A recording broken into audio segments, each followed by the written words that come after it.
You may connect up to 6 compatible Bluetooth devices. The connecting procedure varies according to each cellular phone model. To check the compatibility of your device, please visit www.nissanusa.com/Bluetooth. To connect a phone to the Bluetooth system, the vehicle must be stationary.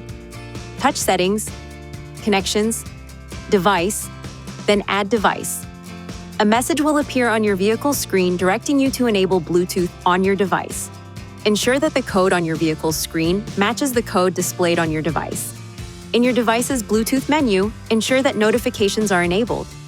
If the software on your phone has been updated and you are experiencing difficulties using the Bluetooth system, it may help to delete and then reconnect the phone.